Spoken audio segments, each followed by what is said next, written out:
ಬಾಂಗ್ಲಾ ಮಾಜಿ ಪ್ರಧಾನಿ ಹಸೀನಾಗೆ ಮರಣದಂಡನೆ ಶಿಕ್ಷೆ 3 ಪ್ರಕರಣದಲ್ಲಿ ಆರೋಪಿಯಾಗಿರುವಂತಹ ಶೇಖ್ ಹಸೀನಾ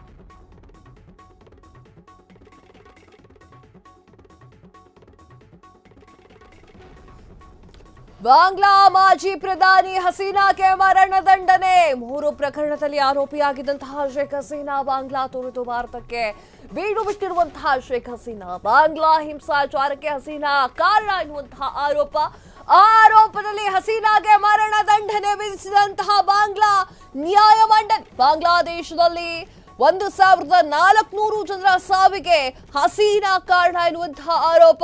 ಸುಮಾರು 15 ವರ್ಷ ಬಾಂಗ್ಲಾವನ್ನ ಆಳಿದಂತಹ ಹಸೀನಾ ಈಗ ಅಲ್ಲಿನ ನ್ಯಾಯಮಂಡಳಿ ಮರಣದಂಡನೆ ವಿಧಿಸಿದೆ. ತಪ್ಪಿಸ್ಕೊಳ್ಳಕ್ಕೆ ಸಾಧ್ಯ ಇಲ್ಲ. ಹಸೀನಾ ಯಾವ ಸ್ಥಿತಿಗೆ ಬಂದು ತಲುಪಿದ್ದಾರೆ ಅಂತಂದ್ರೆ ಅವರು ಮಾಡಿರುವಂತಹ ವಿಚಾರ ಕೃತ್ಯವನ್ನ ನೆನಪು ಮಾಡಿಕೊಡುವಂಥದ್ದು. ಇನ್ನು ಹಸೀನಾ ಅವರನ್ನ ಆ ಒಂದು ಕ್ಷಣದಲ್ಲಿ ಬಾಂಗ್ಲಾದಲ್ಲಿ ಏನು ದೊಡ್ಡ ದುಂಬಿ ಆಗಿತ್ತು ಆ ಒಂದು ಕಾರಣದಿಂದ ಅವ್ರನ್ನ ಎತ್ಕೊಂಡು ಬರಲೇಬೇಕಾಗಿತ್ತು. ಅವ್ರು ಭಾರತಕ್ಕೆ ಬರಲೇಬೇಕಾಗಿತ್ತು. ಬೇರೆ ಆಪ್ಷನ್ ಇರಲಿಲ್ಲ. ಆ ಒಂದು ಕಾರಣಕ್ಕೆ ಭಾರತಕ್ಕೆ ಕರ್ಕೊಂಡು ಬರಲಾಗಿತ್ತು. ಅವರು ಬೇರೆ ದೇಶಕ್ಕೆ ಹೋಗೋ ಥರನೂ ಇಲ್ಲ. ಸೊ ಈಗ ಬಾಂಗ್ಲಾದೇಶದ ಮಾಜಿ ಪ್ರಧಾನಿ ಶೇಖ್ ಹಸೀನಾ ಅವರನ್ನ ಮಾನವೀಯತೆಯ ವಿರುದ್ಧದ ಅಪರಾಧಗಳ ಅತ್ಯಂತ ವಿವಾದಾತ್ಮಕ ಪ್ರಕರಣದಲ್ಲಿ ದೋಷಿ ಅಂತ ಹೇಳಿ ಘೋಷಣೆ ಮಾಡಿ ಬಾಂಗ್ಲಾದ ಮಾಜಿ ಪ್ರಧಾನಿಗೆ ಮರಣದಂಡನೆ ಶಿಕ್ಷೆಯನ್ನು ವಿಧಿಸಲಾಗಿರುವಂಥದ್ದು. ತಪ್ಪಿಸ್ಕೊಳ್ಳಕ್ಕೆ ಸಾಧ್ಯ ಇಲ್ಲ. ಈ ಮರಣದಂಡನೆ ಶಿಕ್ಷೆಯಿಂದ ತಪ್ಪಿಸ್ಕೊಳ್ಳಕ್ಕೆ ಸಾಧ್ಯನೇ ಇಲ್ಲ. ಮಾಜಿ ಪ್ರಧಾನಿಯವರ ಒಂದು ಮರಣದಂಡನೆ ಆಗಲೇಬೇಕು. ಮಹತ್ವದ ಬೆಳವಣಿಗೆಯಲ್ಲಿ ಬಾಂಗ್ಲಾದೇಶದ ಪದಚ್ಯುತಿ ಪ್ರಧಾನಮಂತ್ರಿ ಶೇಖ್ ಹಸೀನಾ ಅವರನ್ನ ದೋಷಿ ಅಂತ ಹೇಳಿ ಢಾಕಾದ ಅಂತಾರಾಷ್ಟ್ರೀಯ ಅಪರಾಧ ನ್ಯಾಯಮಂಡಳಿ ಘೋಷಣೆಯನ್ನ ಮಾಡಿದೆ.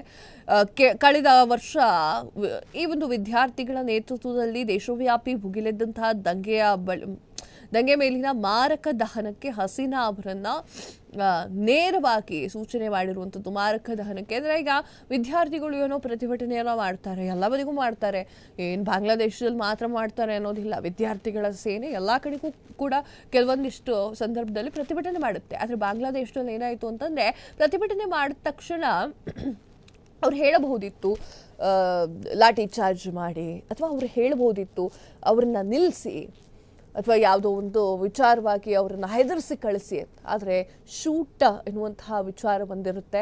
ಸೊ ಆ ಒಂದು ಕಾರಣಕ್ಕೆ ಮಾರಣ ಹೋಮವೇ ಆಗುತ್ತೆ ವಿದ್ಯಾರ್ಥಿಗಳದ್ದು. ತಿಂಗಳುಗಳ ಕಾಲ ನಡೆದಂತಹ ವಿಚಾರಣೆಯಲ್ಲಿ ಕಂಡುಕೊಂಡಿರುವಂತಹ ಸಾಕ್ಷಿಗಳು, ಭದ್ರತಾ ಸಿಬ್ಬಂದಿಯ ಹೇಳಿಕೆಗಳು ಮತ್ತು ನಿಖರ ವರದಿಗಳ ಆಧಾರದಲ್ಲಿ ನ್ಯಾಯಾಲಯವು ಹಸೀನಾ ಅವರ ಪಾತ್ರವನ್ನು ಉಲ್ಲೇಖ ಮಾಡಿದೆ. ಪ್ರತಿಭಟನೆಯನ್ನ ಕುಂಠಿತಗೊಳಿಸುವಂತಹ ಹೆಸರಿನಲ್ಲಿ ಭದ್ರತಾ ಪಡೆಗಳು ಅತಿಯಾದ ಬಲಪ್ರಯೋಗಕ್ಕೆ ಮುಂದಾಗಿರುವಂತಹ ವಿಚಾರ ನ್ಯಾಯಾಲಯದಲ್ಲಿ ಗೊತ್ತಾಗಿರುವಂಥದ್ದು. ಪದಚ್ಯುತ ಪ್ರಧಾನಿಯಾಗಿರುವಂತಹ ಶೇಖ್ ಹಸೀನಾ ಜೊತೆಗೆ ಗೃಹ ಸಚಿವರು ಆಗಿದ್ದಂತಹ ಅಸಾದುಜ್ಮಾನ್ ಖಾನ್ ಅವರು ಕೂಡ ಮರಣದಂಡನೆ ಶಿಕ್ಷೆಯನ್ನ ವಿಧಿಸಲಾಗಿರುವಂಥದ್ದು. ಆದರೆ ಮಾಜಿ ಪೊಲೀಸ್ ಮುಖ್ಯಸ್ಥ ಚೌಧರಿ ಅವರನ್ನ ನೇಣು ಕುಣಿಕೆಯ ಶಿಕ್ಷೆಯಿಂದ ತಪ್ಪಿಸಲಾಗಿದೆ ಅನ್ನೋದು ಗೊತ್ತಾಗಿದೆ. 5 ವರ್ಷಗಳ ಕಾಲ ಜೈಲು ಶಿಕ್ಷೆಯನ್ನ ಅವರಿಗೆ ನೀಡಲಾಗಿದೆ. ಸೊ ಮುಂದೆ ಹಸೀನಾ ಅವರ ಒಂದು ನಡೆ ಏನಿರುತ್ತೆ ಅನ್ನೋದನ್ನ ನೋಡಬೇಕು. ಬಟ್ ಮರಣದಂಡನೆಯಿಂದ ತಪ್ಪಿಸ್ಕೊಳ್ಳೋಕೆ ಸಾಧ್ಯ ಇಲ್ಲ. ಕ್ಷಣ ಕ್ಷಣದ ಸುದ್ದಿಗಳಿಗಾಗಿ ಫ್ರೀಡಂ ಟಿವಿ ಸಬ್ಸ್ಕ್ರೈಬ್ ಮಾಡಿ, ಲೈಕ್ ಮಾಡಿ ಹಾಗೂ ಫಾಲೋ ಮಾಡಿ. ಹೊಸ ಸುದ್ದಿಗಳ ನೋಟಿಫಿಕೇಶನ್ಗಾಗಿ ಬೆಲ್ ಐಕಾನ್ ಮೇಲೆ ಕ್ಲಿಕ್ ಮಾಡಿ.